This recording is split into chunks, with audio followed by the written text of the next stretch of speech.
Hello, I'm Steve. Welcome to the Patio Heat channel, where we provide visual concepts of infrared heating as well as tips for outdoor comfort.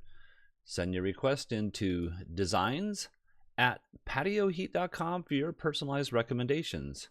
Our one-on-one customer support helps you make the best decisions for your applications.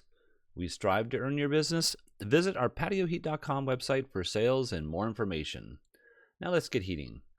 All right, so we have this residential pergola. This is a pre-manufactured pergola, and there was a question in reference to how to support a electric heater off of this pergola. And so let's go ahead and go right into what I would possibly recommend. Now, just so you see, I'm going to first of all go ahead and go into the overall dimensions. So overall dimensions I have here from outside edge to outside edge of the post is 12 foot 10 and 5/8, and then I have this at from outside edge to outside edge at 9 foot 10 and 5/8.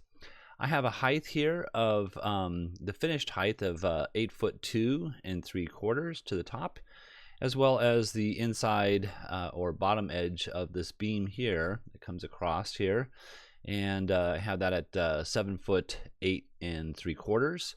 Now I did go to the location where they're purchasing this pergola and came up with some of the designs of what this pergola might look like. Now they didn't have the actual true dimensions, but I did try to follow what I saw the best I could.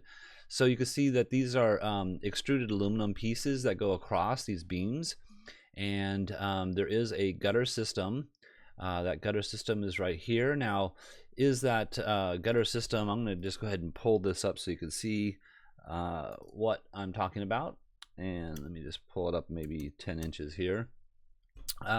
So what you can see is that there's this edge here, and it looks as if this is extruded aluminum, and through this, this is all aluminum, I should say, and there's a hollow point through the inside edge here.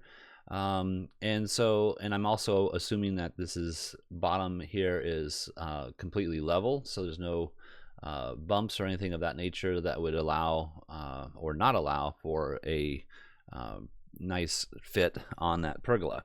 So I'm going to go ahead and change that back to that location. And the other thing is with this dimension size, what would you need as far as the amount of heaters? And so let me go ahead and turn those on. So what I'm choosing here is 2 of the either 4,000 or 3,000 watt SlimLine Infratech units. Now, if you went with a 4,000 watt unit, this may be too hot in some cases, especially if the seating position is similar to what I have here. So if you're sitting right here with a 4,000 watt unit, after 15-20 minutes, you might feel really too hot with this heater in this application. Over here, same, and in the middle you might feel just fine with the 2 units on, or even sitting right over here you might feel just fine. But let's go ahead and look at that ray. So the footprint of heat would heat up, and I do have this just centered within the span here of the post to post, and you can see that the warmth that you'll get off of 2 units would be perfect for an application like this. However, again, this might be too hot. There is a lot of crossover rays here in the middle, so again, that control system might be important. You could go with a 3,000 watt unit as well, like I said before, and then there's also what they call an INF switch that you could use. That INF switch is sort of like a incremental timer, and what it does is it basically turns the unit on and off within a cycle. So let's just say it's a 7-second cycle. So with the unit on the switch itself, unit on 10, it would be on the complete cycle period. If it was on 5, it would be off for 3.5 seconds, on for 3.5 seconds. And that would give you some kind of flexibility with a 3,000 watt unit. It cannot be used with a 4,000 watt unit because the amperage is too high for the switch. So in any case, the dimension that I did not receive is what I'm showing here.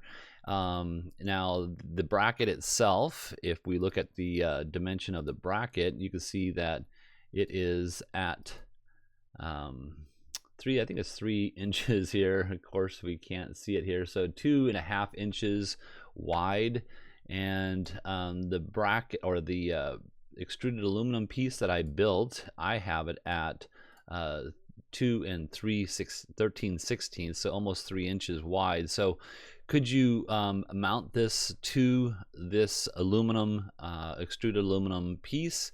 Yes, you could. Now, how you do that, you'd have to use the right hardware in order to drill into this, and also you'd have to use the right features as far as making sure that it's not a you'd end up putting a drill or a hole through the top here, and maybe you'd actually want to put a bolt down through. Let's see if I can get this proper here.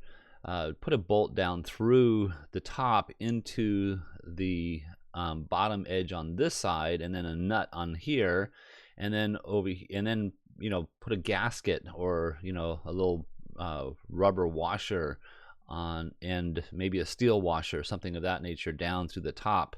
That way you would keep the water from spilling out, if that's the case. And then on this side here, because I believe this is extruded aluminum, that you are able to possibly just drill right through it, maybe a self-tapping screw that would work for that mount. But the heater itself is about 18 pounds, so with 2 brackets you could easily mount that. Now, could you build a custom bracket? Sure, you could. However, I think that would be more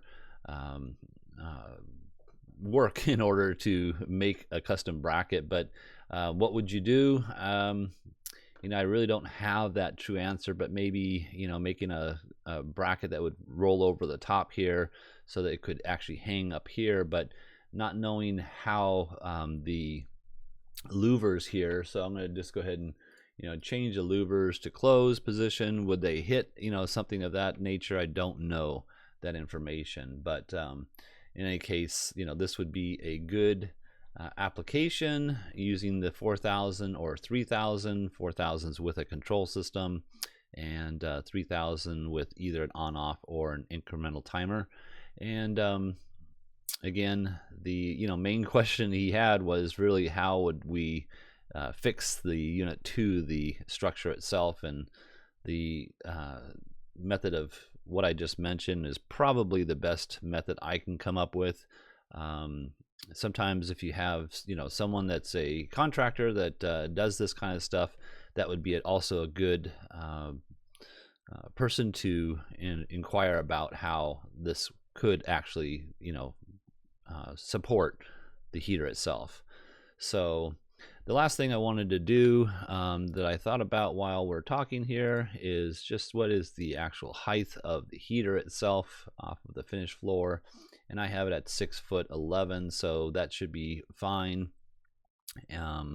Another thing too is I have these at, I believe, at 30-degree tilt, and you could change this to possibly a 20-degree tilt. So I'm going to change this down by 10 degrees and see what that coverage might be. So this would be a 20-degree tilt, and you can see the coverage is still fairly decent. And if you were sitting here, you wouldn't be as intense as what I just showed a minute ago. Let's go ahead and go back to that, and you can see that there's a little bit more crossover rays here. And actually, if a 3000 watt unit, I'd probably like this, and if it was a 4000 watt unit, let's see if I can go back to this here.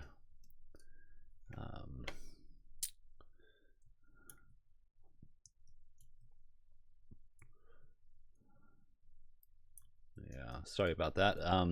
But yeah, if it was a 4000 watt unit, you might want to turn it down. But again, you really need that control in order to dim this down from 1% to 100%.